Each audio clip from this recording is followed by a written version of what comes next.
What's up, yo? Welcome to another episode of Philly to Detroit Boxing. Man, we got another special guest on with us, man. Tristin, Canada 3-0, 2 KO. What's going on, bro? What's up, man? Thanks for having me. No, I appreciate you for hopping on with us, man. And really, just like how we like to get it started, man. How you really start your journey with boxing? I know you 3-0, 2 KO, like we just mentioned. I know you coach as well. What really got you started on your journey? Well, I've been around boxing my whole life. My great grandfather put me on like when I was just in diapers. It was like boxing and WWE. So I remember watching like old tapes of like Roberto Duran, Muhammad Ali, um, like Hagler and Hearns and fights like that. But I really didn't get into like competing and stuff. Like my grandpa would show me things and stuff here and there, but I played basketball and baseball majority of my life. But I really didn't get into like fully committed to fighting until I was like 17 or 18 when I got kicked out of school. So it was like I didn't have anything to do. So I was like, man, I was good at fighting for better or for worse. I was very good at like fighting when I get into scraps at school and stuff. But I was like, you know what, let's just see what I can do with this fighting thing. And it started in MMA, and I was naturally good at boxing because my grandpa would show me things, and I didn't fully commit to boxing until about 4.5 years ago when I got the job at Scorpion Boxing, and I just been committed to that. I mean, I had during COVID, when the world shut down, I had Taylor Dewar take me underneath his wing and kind of show me everything about the game and just teach me the mentality of what it takes to be at a high level. Um, so I just ran with it. Right, right. And then just speaking of working at Scorpion, man, I had the pleasure of seeing y'all down at the Detroit Golden Gloves and Ezekiel Bentley. He a dog in there, three-time Golden Gloves champ. What is that experience like? I know you down there at the Nationals, not right now. What is just the coaching experience like? You know what I mean? And you coaching at a high level. You sending guys to that national stage. What is it like, and what has that journey been like for you? Yeah, I mean, I would be lying if I were to say that me fighting is my number one priority. It's not. My team and my young guys and Zeke's my best friend. So like when he fights, it's almost like primal for me. You know what I mean? It's like my best friend's going to war. So we put a lot of time into it. Coaching to me is the number one thing outside of my fiance and my daughter in my life. The people that I work with, my fighters, my people that I just get to train from ages 5 and up. I think the youngest kid I train is like 5, and the oldest gentleman I train is 72. Those people, that it's like family to me, and I pour my heart and soul into the game. I love the game of boxing, but more importantly, I love the people that I get to do it with even more. Yeah, facts, facts. I was gonna ask you what kind of inspired you to start coaching? Because I know you said your grandfather had you in boxing your whole life, basically teaching little things. What kind of gave you the idea to actually start coaching and not just fighting? Well, my coach James Gray, he approached me about becoming the boxing coach. Like I was fighting MMA, but I like when I was fighting MMA, I was really truthfully just keeping people off me and just boxing them. So like Yeah. and people in the gym at that time when I was just a fighter at that time would always come up to me and ask for advice in boxing, and I think my coach saw that and saw that I was I to be a good coach, I feel like, and I'm not the best coach. I'm just going from my coach, who I believe is the best coach. It's to know the game is one thing, but to truthfully care about the people that you're teaching it to is where the magic's at. And I think James just saw that I really cared about people getting better, and he offered me the opportunity, and that's all I needed. The rest is history. We've been making a name for ourselves. You know, where I want to be is who I respect the most in this game is LJ. I think LJ and Superbad, they've they're at the top of the game, and I'm competitive and I got a lot of respect for him. But I want us to be mentioned in the same breath as Superbad. Yeah. I want when people talk about boxing in Detroit in Michigan, I want them to say, man, Superbad and Scorpion Boxing, they got some dogs. So that's what I'm trying to create out of Scorpion Boxing. Right. No. Yeah. And I again, I had the pleasure of seeing y'all down there at the Golden Gloves. Y'all do got some dogs. You know, not to we already mentioned Zeke. You know, he went out there and did his thing, and some other guys y'all had out there too are pretty good. So y'all on track to do it. You know what I mean? And I like that too. Like y'all, like Detroit boxing got like that camaraderie. Where I mean, it's competitive, but it's fun at the same time. You know what I mean? Like you said, you respect those guys down there, but you want to beat them too. You know what I mean? You want to be better than them at the same time. Yes, sir. Yes, sir. No, for sure. And just how do you balance it, man? You know, you a pro trying to progress your career, but you also trying to, get the full potential out of the guys you coach. And how do you kind of balance it out? So, I boxing and teaching is my full time job. I've been blessed with you know, my coach, who's my boss. If you look at it from that point, it is blessed me with the opportunity to be able to just live my dream and to coach and be able to provide for my fiance and my daughter through the game that I love. I wake up every day. I'm in the gym from 7 to 8:30. I got lunch breaks and stuff. I'm doing like 4 to 5 privates a day, and then I got my 3 to 4 classes a day. But I try to weave when I'm in camp. Like right now, like I weave. I'll hit the bag.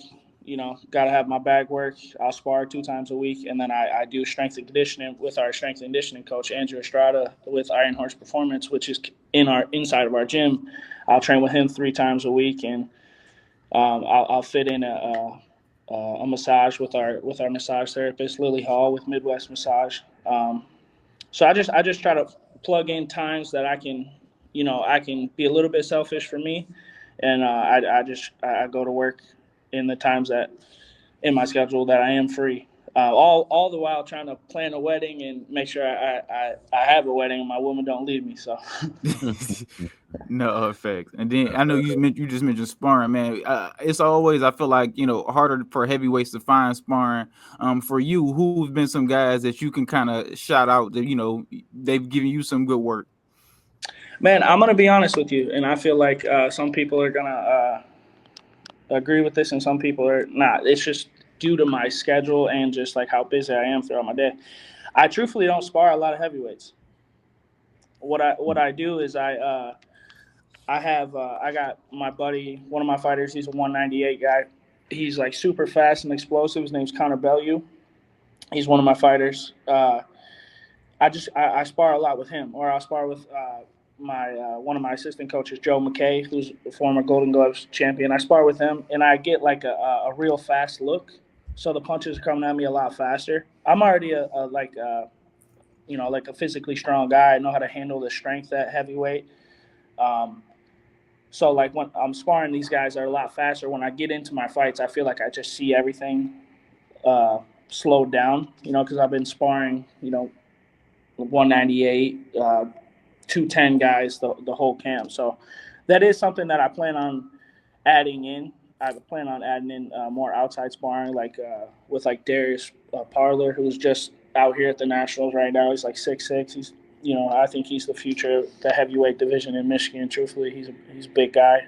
He's out of the keep, but just looking for some outside looks. Working with LJ a little bit and some of his guys. Just get more of an outside look is something that I want to do moving forward.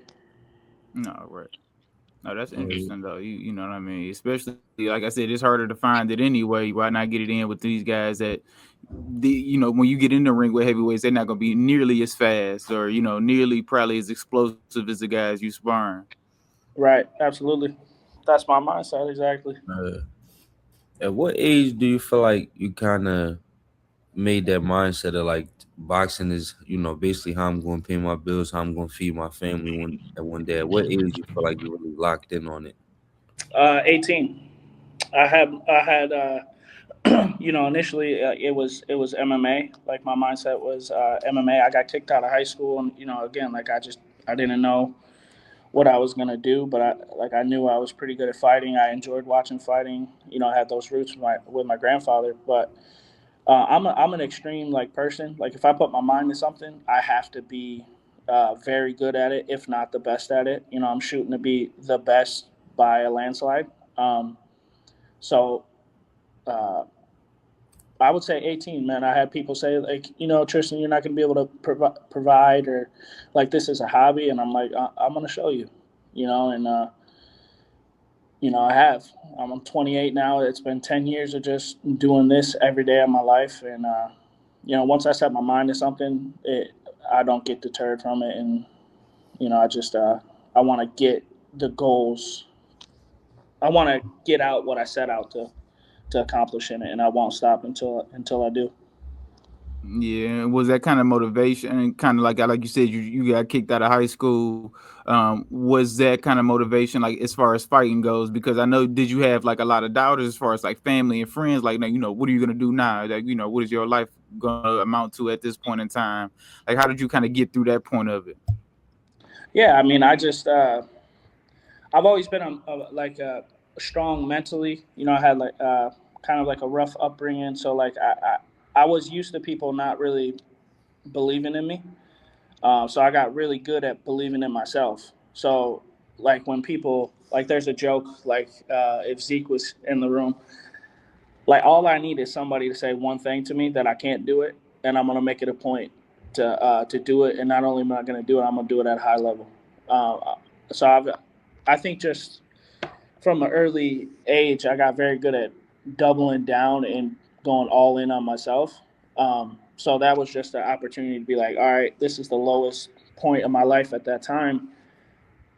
I'm gonna flip the script, and I'm gonna be the last one laughing. Just doubling down and going all in on myself, and just believing in who I am and believing in myself.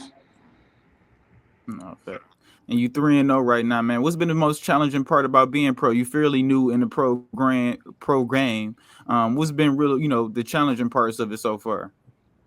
I think just what you guys were talking about a little bit ago, just trying to find time to fit in, my training sessions and stuff, and maneuver through. I mean, I teach like 22 classes a week, and then I also work with like, I think I have like 23 personal clients. Some of them just train boxing to get in shape. Some of them just train boxing to learn the game, and then obviously my fighters. So just trying to balance it all. I'm getting married in October, so just trying to balance being a father first, being a husband second, and being the best coach and person I can be to the people around me. I think that's probably been the toughest thing so far, but I think I'm doing all right. No, yeah, congrats on getting married too, bro. Thank you, brother.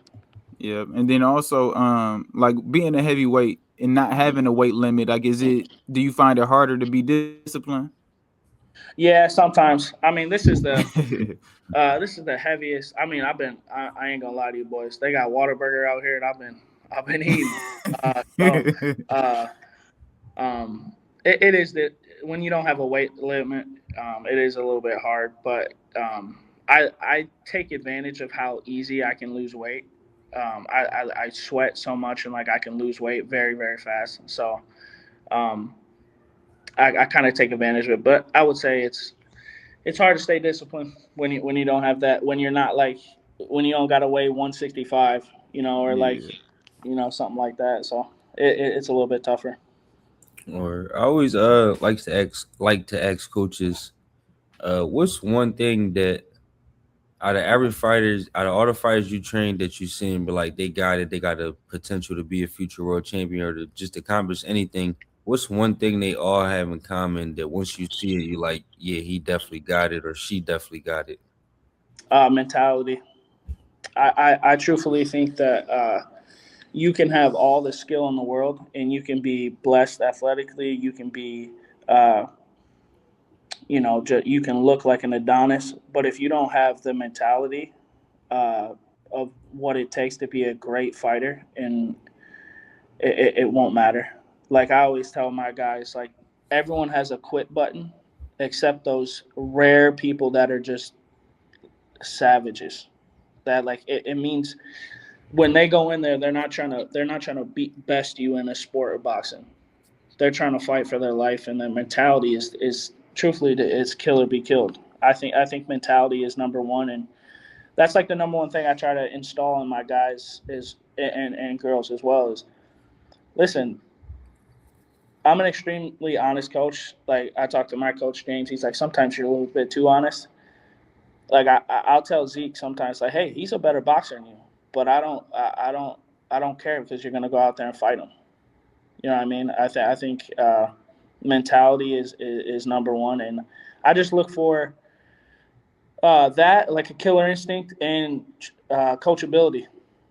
You know, coachability is number one. Like I don't need you to do everything, or a coach doesn't need you to be like yes sir and just do everything. But be receptive to information, and don't take things personal when a coach is getting on your ass, or he's praising you. I think those are the two biggest things: is mentality, coachability, and obviously the work ethic and stuff like that all plays a factor. But I think the mental aspect of fighting especially is 95% of the game.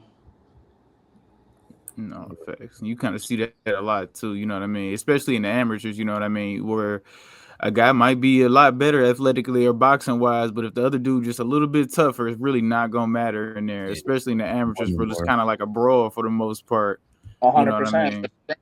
And I feel like my team, they have a good insight of that, is because I'm not like, if at these shows, there's guys that look like Brock Lesnar. There's the guys that just look like some freak athletes, and then Yeah. I'm this chubby guy. But my mentality is, when I'm in there, I'm not there to play tag with you. I'm there to try to separate you from your consciousness. So I feel like my guys get a good firsthand view of that, and all my guys are a lot more athletic than I am. But yeah, just mentality, man. Just beat dogs. No, fact. Then your last fight was your first fight going the distance. How was that? Like, actually getting the 4 rounds in, you know what I mean? Able to get your feet wet in there for real. How was that experience? Man, not a good one if I'm being honest with you. I hurt my back really bad, like the first week of like the very first strength and conditioning session, like a month and a half out. On my first set of deadlifts. I've historically had back problems from like football in high school. I had like a very bad back contusion. It's just always plagued me. So I hurt my back really bad the first week, and I was like crawling out of bed for majority of the camp. I wasn't able to do strength and conditioning. Like the only things that I could really do were hit the bag and spar.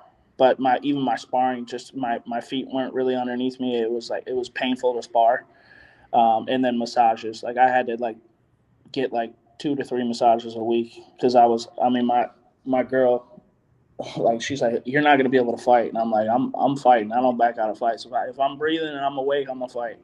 Um, so it's just one of those fights where I'm like, I know he's gonna try to hold me and try to survive.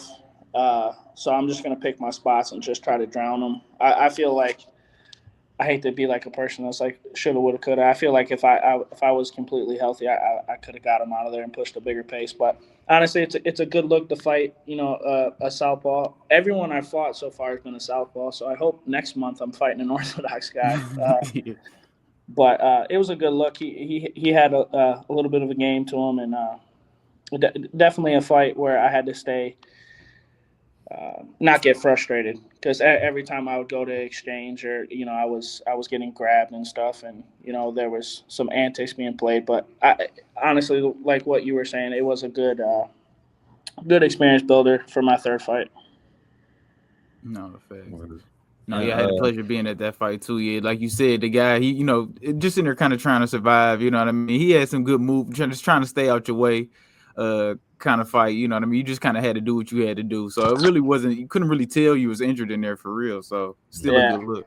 that's the best defense, man. The feet, you can get out the way. You be all right. yeah, yeah.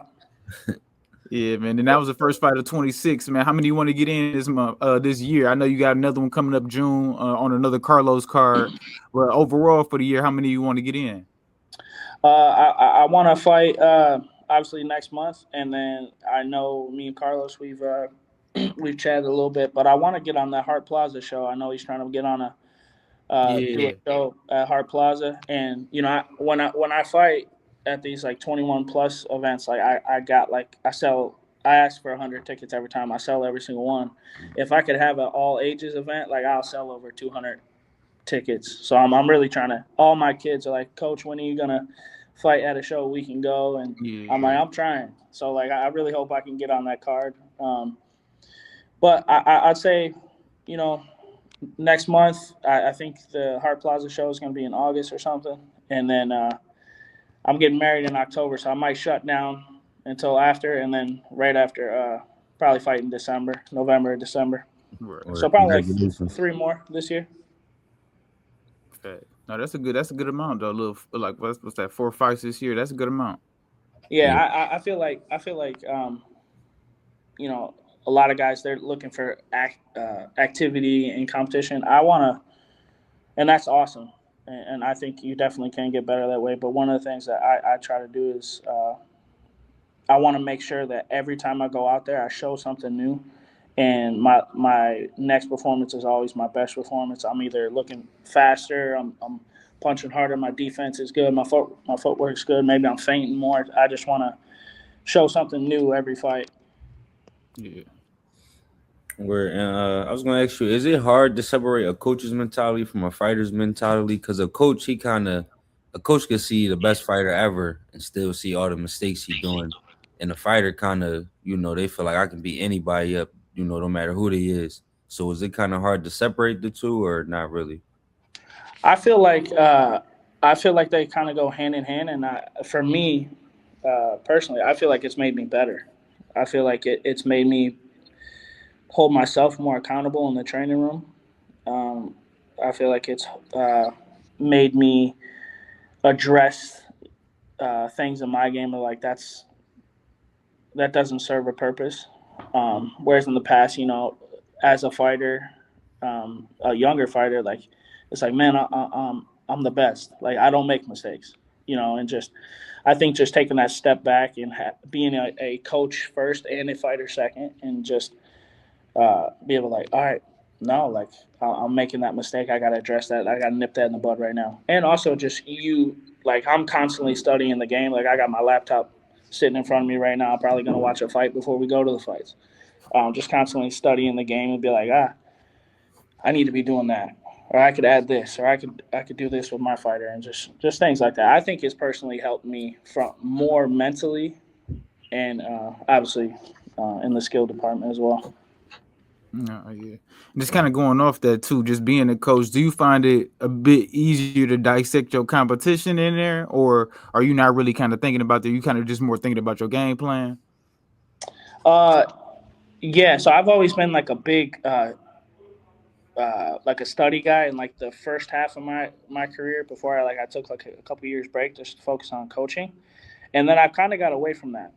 Um, I've more or less focused on me, and that's been where my magic's been at my past in my pro career so far. Is I haven't put a lot of weight on like what he's gonna do. I know what I can do, and I know the things. I know the style of fighter that I am, and I know the style of fighter and the stuff that gives me trouble. And I'll watch uh, I'll watch maybe like the first minute and a half of somebody's fight if I can find footage, and then I shut it off. I just need to see.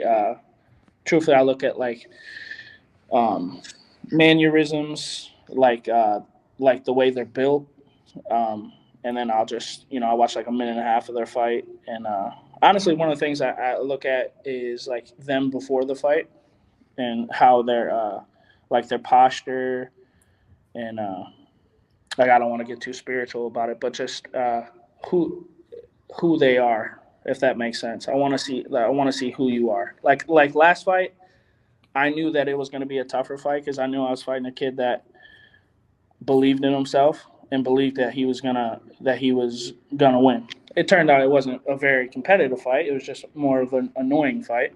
But I knew that he wasn't gonna go out easy, if that makes sense. So I look for a couple things, but at the root of it, I just lately I've just been focusing on myself. I know if I show up, my bucket of confidence will be full, and I'll go out there and God willing, I'll come out victorious. No, facts. And you kind of hear a lot of fighters say that too. In terms of like at the weigh-ins and things like that, they know when they got their guy, or stuff like that. Is it kind of like a temperament thing? Like you can kind of see their attitude, or you can kind of tell, like you said, you can kind of tell when somebody don't have that mentality like you got.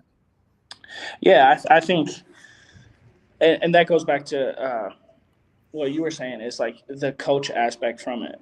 Like I do the same thing with my guys. Like if we're at a show and like I'll kind of look like a weirdo, but I'm not staring at their opponents, but I'll just kind of watch how they're going about their day from time to time. I got this like thing.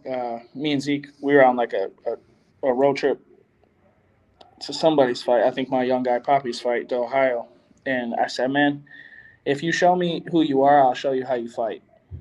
And I really and vice versa. If you show me how you fight, I'll show you who you are. And I feel like uh, a lot of people, they wear their game on their sleeve. Like if I know you're gonna come out and you're gonna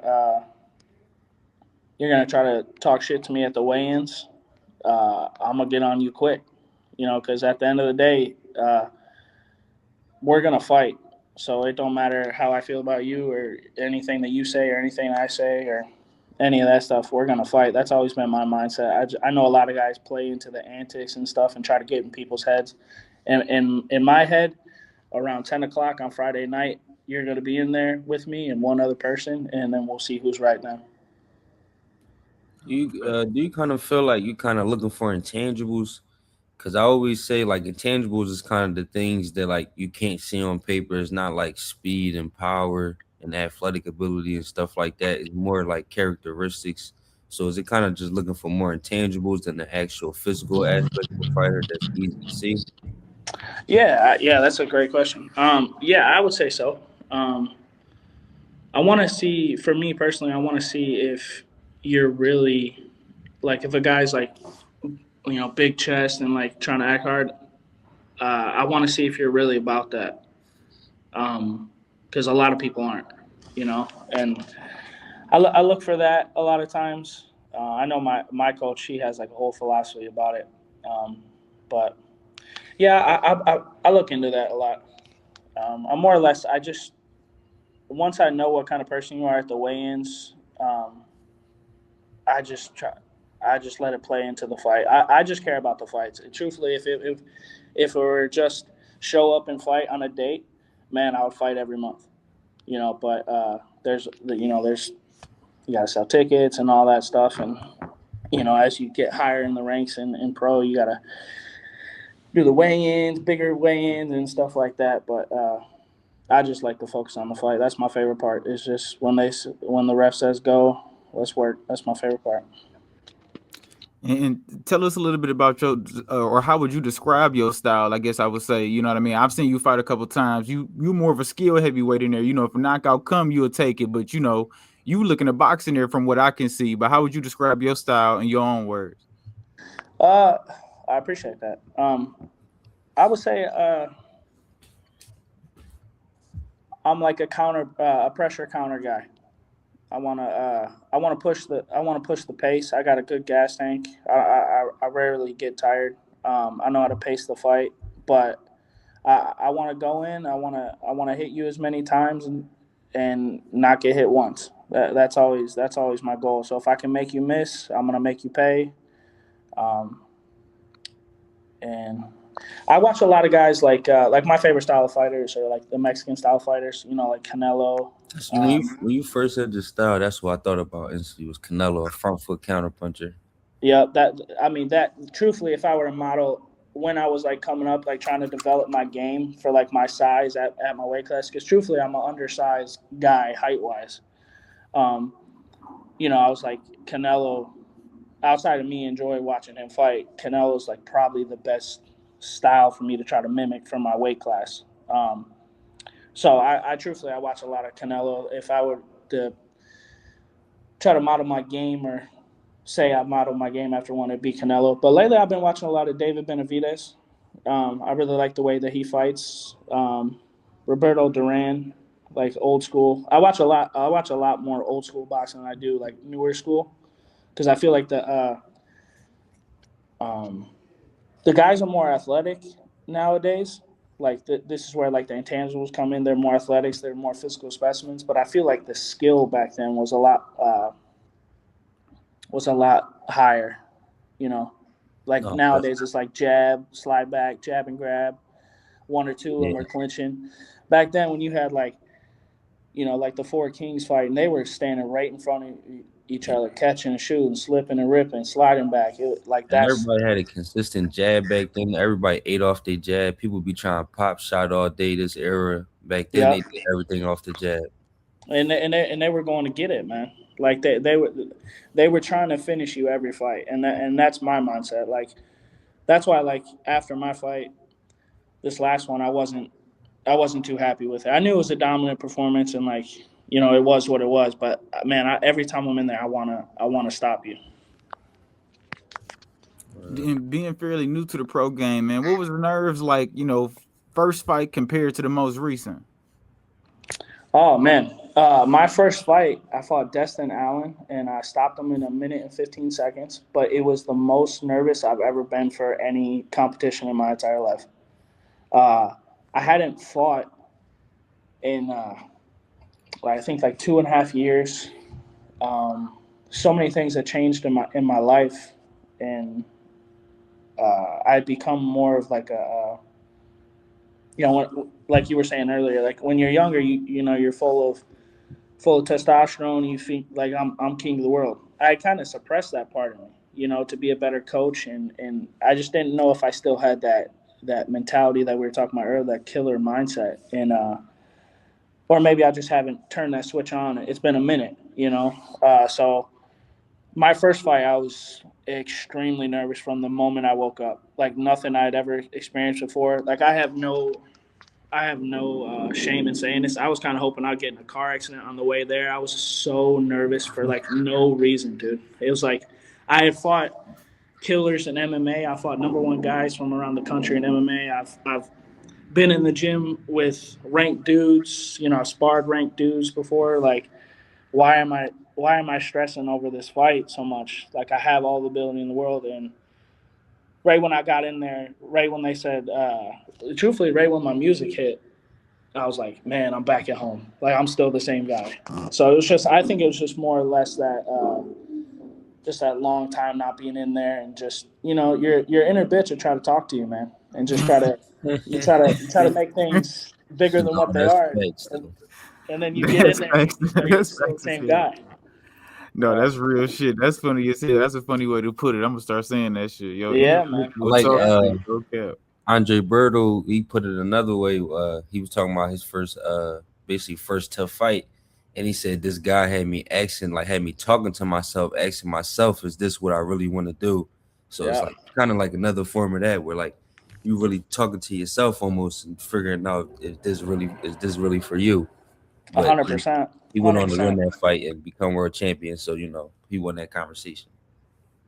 Yeah, I feel like the mind is just maybe it's just me, but I feel like the mind it builds things up to much bigger than what they are. Because like if me and Destin Allen were to meet right now in this damn conference room, it'd be on. Like how like I would just handle my business. You know what I mean? But like it's like man, I got my family from out of town here. My mom's here. My girl's family. All the people that I train are here.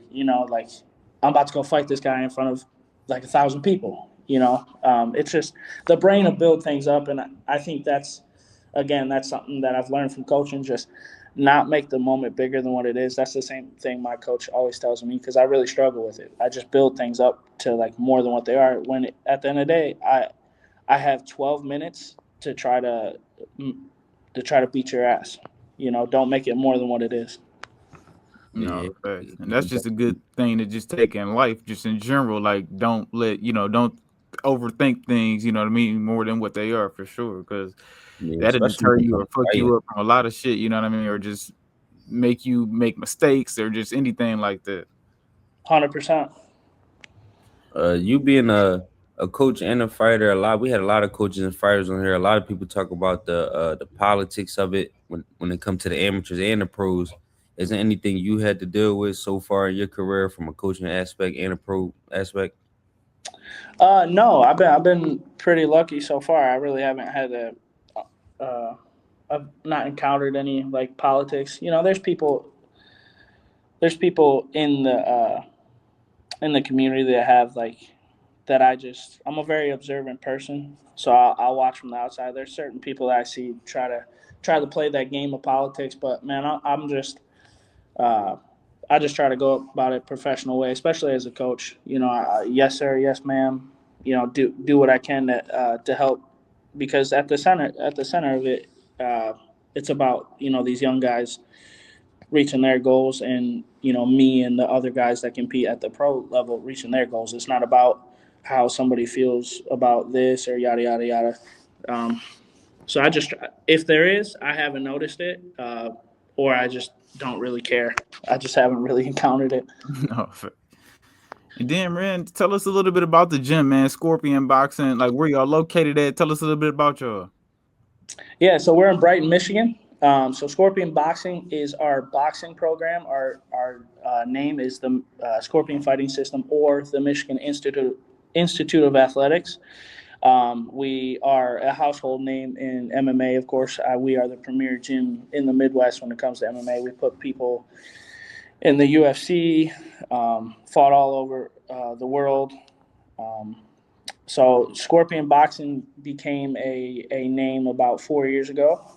We've had multiple Golden Gloves champions the past 4 years. Zeke has went to the Nationals the past 2 years. I have a young kid that's going to be, I hope you guys are doing this and your guys' platform continue to grow. Hopefully, he'll be on a podcast with you guys in like 10 years. This kid, his name is Juan Dominguez. We call him Poppy. Um, he's got everything that we were talking about earlier as far as like mentality and stuff. He's 7-0. He's won Golden Gloves this year. Um, I think I seen him on your page. He like a younger kid. yeah, he's Puerto Rican. Yeah, Yeah, he's yeah. I he, know what you're talking about. he's an animal, man. So we got a lot of good things coming. We have people in Scorpion Boxing program. We have a lot of people that just train. A lot of kids that just train. A lot of adults that just train. We have some kids and adults that are looking to compete. Some people are just looking for fitness. But I think the number one thing that I want to be the program to be known as is it doesn't matter whether you're a beginner, experienced fighter, or whatever. Our community is so welcoming that you have a place here. You know what I mean? Like if you're in class, your partner that day during defensive drills might be 3-time Golden Glove champion Ezekiel Bentley, or it might be a hobbyist that's just trying to train and get in the best shape and enjoy their Wednesday night. You know what I mean? And so our community is so tight knit. We have homeschool families. We have a very religious community in our gym. So everyone's so welcoming, and it's honestly uh, something I look forward to every morning I wake up. It's just I'm not going to work. I'm going to hang out with my friends and people that I care about. So, um, yeah. No, facts. Word. No, I did want to ask you real quick just about David Benavidez's last performance. I know you said that's one of the guys you kind of watch and take things from. Where do you think? How far do you think David can go? Do you think he could possibly get up to heavyweight and fight those top guys, or do you think 200 is the right weight for him? Yeah, I mean, I don't know. I was just talking to a couple of my guys about that the other day. I felt like the Zurdo fight was like kind of tailor made for him because Zuro doesn't know how to fight any other way than the Mexican style. Like if you're gonna stay in front of David, David's already shown he's gonna slice right through you. Um, I want to see him fight Bivol um, and Beterbiev. I think I think those are the two fights that I think should happen next for him. But I don't think that they're going to happen next because I don't think either of those guys are at the point in their career where they want to take a risk fighting this younger guy who has the potential to be the face of boxing. I don't believe that he can beat Usyk. I think Usyk could be too big for him, and his Usyk's speed and footwork would be just a little bit too much for him. So I think probably that fighting. How do you say his name? Jai Apatayo. Yeah, yeah. That's another fight like that. That would be good. I just Usyk's probably the GOAT heavyweight, man. I just don't see anyone being able to touch him right now. So I definitely would like to see David stay probably around cruiserweight to that 175 range. Right. No, yeah, I was interested in your opinion on that since you said that was one of your guys there. But no, yeah, David, we real high on David too, man. He one of the guys that I really, if it's not somebody like a Usyk, I don't really see nobody beating him. To be honest, I don't know. Well, Yeah, I mean, when I he got fought, David and everybody. I'm super high on him. I ain't even gonna lie. when he fought like Caleb Plant, which like Yeah, I love watching Caleb Plant fight. Like facts. he's one of the last like real like gunslinger. Like he wants to fight everybody, and I love that Everybody. mindset. Uh, like Caleb was kind of boxing in the way that you got to stall him out. But can you fight that for 12 rounds, man? It's like right when like round 5 or 6 comes, you start to feel your legs start to get heavy. That shoulder, that jab hands start to get a little bit heavy. Then you start to set your feet, and that's what he wants. So it's like you need someone that one has the size and the athleticism to keep him off of you for 12 rounds, or you're gonna have to stop him. So I just Yeah, think Usyk is just a little bit too big for him right now. Or maybe he gets like a Roy Jones opportunity where Roy Jones when he fought John Ruiz, I believe he fought John Ruiz, moved yeah. up, and that was just like a perfect matchup for him. You Right. know, No, so yeah, definitely. Because Lennox Lewis was around at that same time. He wasn't gonna go do that. no, hell no.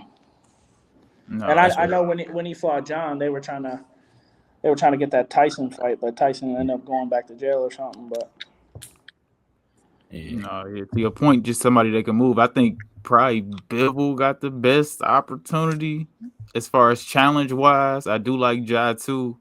But just somebody that could be able to keep him up off you for a minute. I think Bivol probably got the best opportunity to give him the biggest challenge.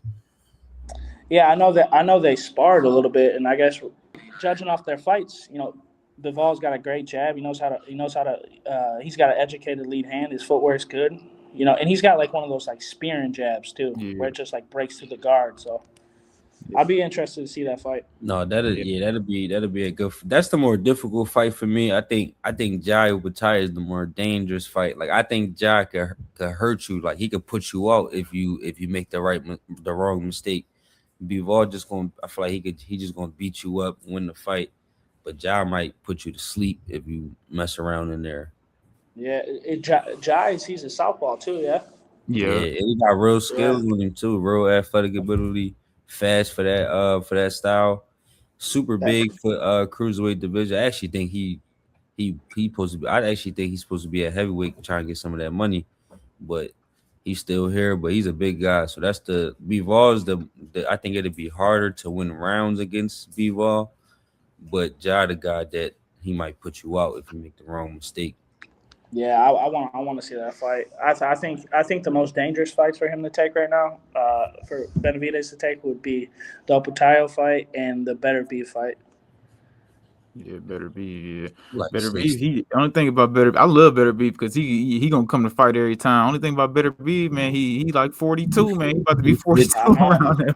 You know, 50 but year when old messing with the David, man. That's the you gotta be. I always like to tell people, even as good as B Hot was and as good as George Foreman was, they didn't win every fight in their 40s. They still see some people at 20 that was like, bro, I'm a blue chip 25-year-old. I don't care how good you is at hmm 40. You're not beating me.